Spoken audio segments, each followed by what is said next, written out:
계속 실패를 경험을 하니까. 왜냐면 다시 체중이 증가를 하니까 그 체중 증가에 대한 두려움이 점점 더 커지고, 그러면서 나는 살을 뺄 수 없는 인간인가? 우리나라의 비만 비율도 점점 늘어나 성인 남성들의 절반 가까이가 비만이라는 조사 결과가 나왔습니다. 젊은 층의 비만의 폭발적인 증가는 향후 10년 내지 20년 뒤에 각종 합병증을 유발할 수 있기 때문에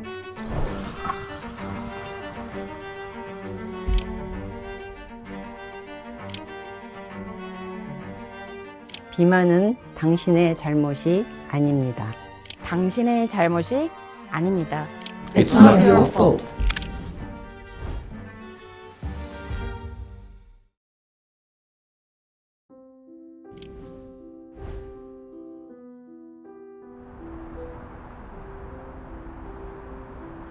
비만에 대해서 가장 처음 인식을 했던 거는 제가 초등학교 때였어요.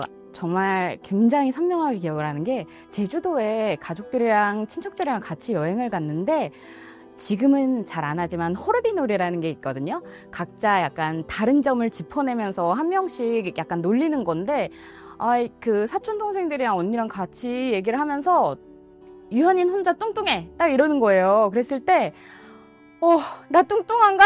나 너무 뚱뚱한가? 하면서 안녕하세요, 김유현입니다. 유현은 한국에서 비만으로 살아가는 약 2천만 명 중 한 사람입니다. 전 세계의 주요 보건 전문가들이 이제 비만을 질병으로 인정하고 있습니다. Obesity is a chronic, progressive disease, and it's due to having excess fat, adipose tissue. It then leads to an impairment of a person's health. Obesity can lead to over 200 other medical conditions. 유방암이나 대장암, 간암, 췌장암 같은 다양한 암을 일으킬 수도 있고요. 심한 비만이 오게 되면은 근골격계 이상이 생겨서 움직임이 불편해지고 관절염 같은 게 발생할 수도 있습니다. 또 비만은 여러 가지 정신질환을 일으키는 것과도 밀접하게 관계가 있어서 우울증이랄지 불안증 같은 다양한 문제를 야기할 수 있습니다. 비만은 체질량 지수, 즉 BMI로 분류됩니다. 체중을 키의 제곱으로 나누어 계산하죠. BMI is useful for screening, but at the level of the individual, it doesn't tell you anything. So you need to see a patient, see where their fat is distributed, because if somebody has fat around their tummy, then this is far more detrimental to their health and linked to cardiometabolic diseases, so heart attacks and type 2 diabetes. 한국에서 1단계 비만은 BMI 25에서 29.9 사이입니다. 2단계 비만은 30에서 34.9 사이이고 3단계 비만은 35 이상입니다.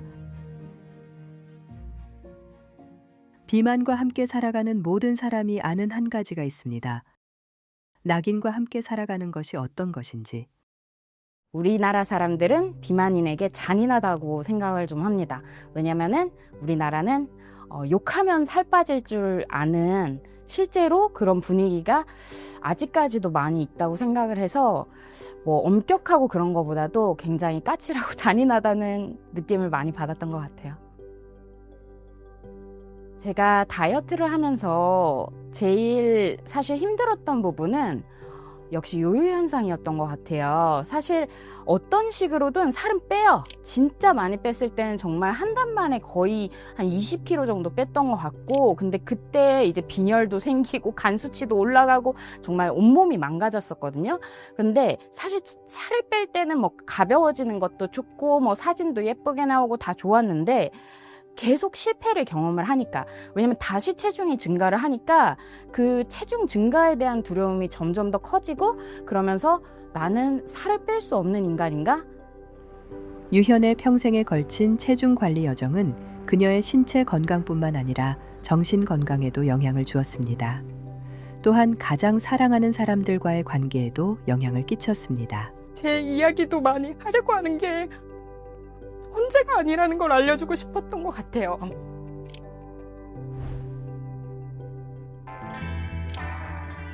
(1960년대는) 한국의 새로운 풍요의 시대를 가져왔습니다. 강화된 공급망 덕분에 더 저렴한 고열량 식품이 식탁에 오를 수 있었습니다. 전 세계의 허리둘레가 늘어나고 비만이 확산되면서 그에 반발하는 다이어트들도 함께 늘어났습니다. 디톡스 다이어트, 연예인 다이어트, 그리고 원푸드 다이어트 같은 유행 다이어트들 모두 하나의 공통점을 가지고 있습니다. 거의 어느 것도 체중 감량을 오래 지속시키지 못한다는 점입니다.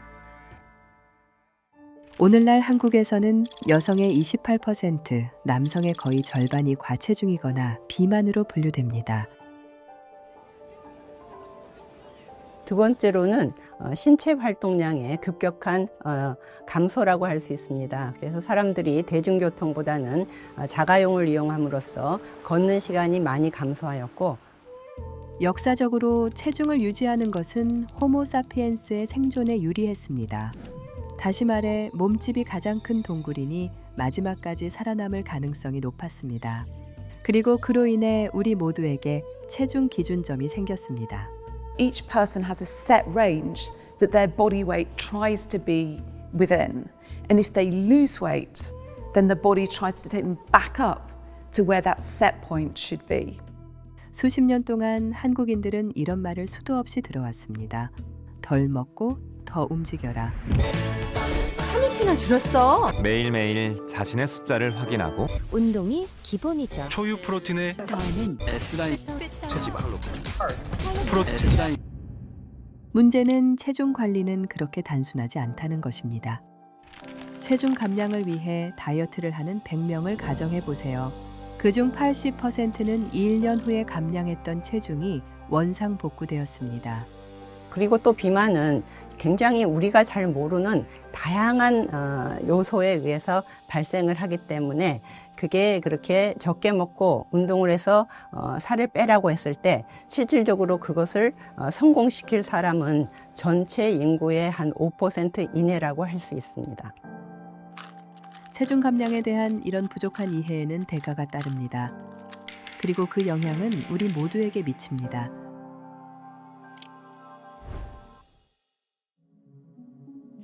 비만 관련 건강 문제는 매년 500만 명의 사망을 초래합니다.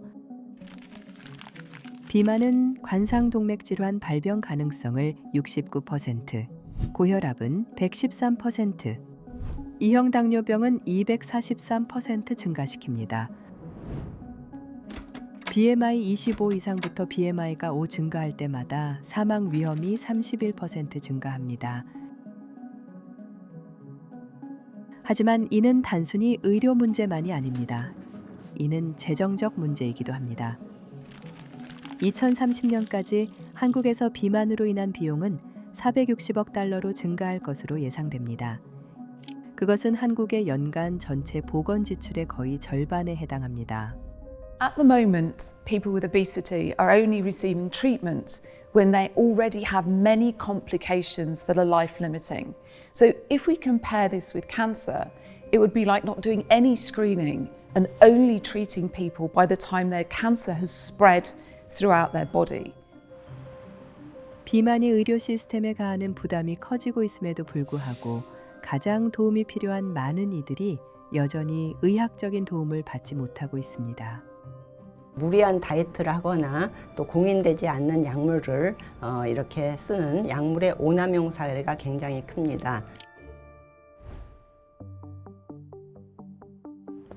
평균적으로 사람들은 의료 지원을 받기 전까지 8에서 9년 동안 비만인 상태로 지냅니다. 김유현 씨는 오래 지속되는 체중 감량을 도와줄 의사를 찾아 10년 넘게 헤맸습니다. 근데 운동을 열심히 하는 과정에서 결국에는 좀 다치셨어요. 관절에 좀 부담이 가고 그래서 발목이랑 무릎이 아파서 병원에 갔는데 그 병원에서 의사가 체중 관련한 얘기를 하나도 하지 않았는데 딱 그냥 진료를 하면서 첫 마디가 당신 평생 이렇게 살 거냐고. 그녀의 돌파구는 맞춤형 의료 관리와 항비만 약물의 병행 치료에서 찾아왔습니다. 비만을 큰일처럼 안 다루시는 선생님들이 좋더라고요. 10년 넘게 걸린 것 같고, 그러니까 전문적인 의료의 도움은 받았으나 이게 짧게 그냥 식욕 억제 해주는 뭐 그런 걸 먹어봤다 뭐 요 정도였고, 장기적으로 보는 데는 한 10년 이상 걸렸던 것 같고, 이후 그녀는 전문가들의 도움을 받을 수 있었습니다. 제가 운동을 통해서 체중을 뺐다고 했잖아요. 그게 센터에 들어가서 진짜 하루 종일 운동만 했어요. 그랬을 때 거기에서 같은 고민을 나누는 사람들끼리 이야기를 하는 게 엄청 동기부여도 그렇고 힘들 때를 넘기는 데 도움이 많이 되더라고요. 그렇게 뭐 센터 같은 데가 아니라도 우리끼리의 고민을 같이 공유할 수 있는 곳을 좀 찾으려고 했고, 근데 개인적으로는 그 센터에서 만난 인연 중에 지금까지 함께 팀원으로 하고 있는 분들이랑 김유현 씨의 몸무게는 100kg에서 69kg으로 줄었습니다. 피크를 찍었던 시기 사진인데요. 그 이후로도 사실 운동 계속하고, 특히 마라톤은 그 이후로 시작을 했는데, 네, 우리가 여러 가지 뭐 비만 수술이랄지 약물 치료를 통해서 체중을 10% 이상 20% 정도 현저하게 감소를 하게 되면은 환자들이 정말 새로운 사람이 되는 것 같습니다. 생각도 새롭게 하고 선택하는 음식도 달라지고 해서 굉장히 모든 사람의 행동에 있어서 굉장히 큰 변화를 경험을 하게 됩니다. 그래서 현저한 체중 감소는 단순히 합병증뿐만 아니라 그런 정신적인 스트레스를 굉장히 줄일 수 있고 적극적으로 사회에 참여할 수 있고, 그래서 그 체중 감량에 따른 그런 이득은 굉장히 크다고 할 수가 있습니다. 비만을 대하는 방식은 진화하고 있습니다. 하지만 지속적인 성공을 위해서는 정책과 인식의 변화가 필요합니다. Policy change alone is not enough. What we need is a whole systems approach. We need policy, education, and most importantly, we need funding so that people with obesity can access the care that they need. 대국민의 인식 변화와 국가 차원에서의 대국민 교육이 굉장히 중요할 것 같고요. 치료 측면에서는 우리가 적극적으로 비만한 고도 비만 환자부터 국가 보험 시스템에서 비만을 치료하도록 해주는 시스템이 아주 중요하겠습니다. 우리나라는 비만을 질병으로 보고 있지 않습니다. 저는 그거는 확실하게 말씀을 드릴 수가 있는 게, 여러 가지 좋은 치료제들이 나왔음에도 불구하고 미용적인 측면으로 심지어 의사들조차 접근을 하고 있고, 비만은 한 번에 해결되면 좋겠지만 아니에요. 근데 혼자 하면 진짜 힘들거든요.